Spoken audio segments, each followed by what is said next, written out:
Olympic triple jumper Will Claye on using his platform for good. How Carl Nassib's coming out just changed the lives of many. Why Gerrit Cole's awkward presser points to bigger problem for MLB. Why the Supreme Court ruling is a defining blow for NCAAElena Delle Donne on coming out during the Olympics. Baseball Hall of Famer is thrilled to see crackdown on spider tack. U.S. high jumper Vashti Cunningham on what breaking a world record would mean. The questions the Cowboys need to answer before they are considered contenders. Culture has never changed.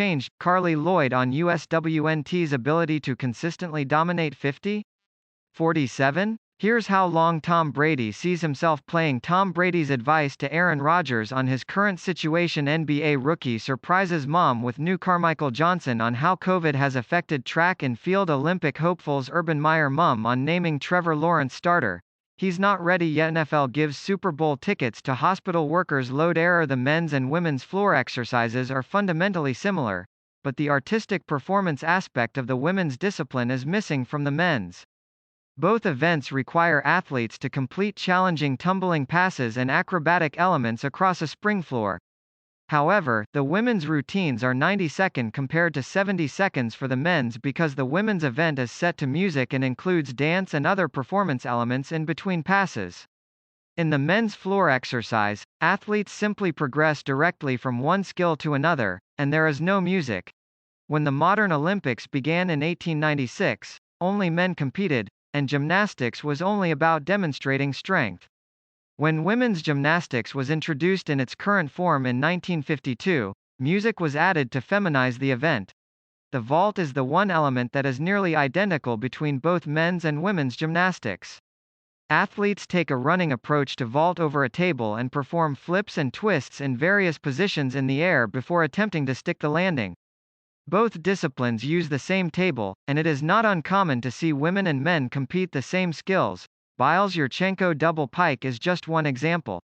While both men and women compete on events that use a bar, that is largely where the comparisons end. Women compete on the uneven parallel bars, in which athletes perform various acrobatic skills while transitioning between a higher and lower bar throughout their routine. The men's competition includes two different bar exercises: the high bar and the parallel bars.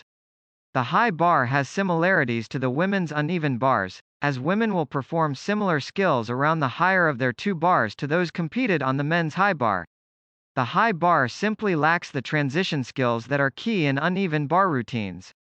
On the parallel bars, athletes move across and between bars that are approximately 11.5 feet long and 6.5 feet tall without touching the ground.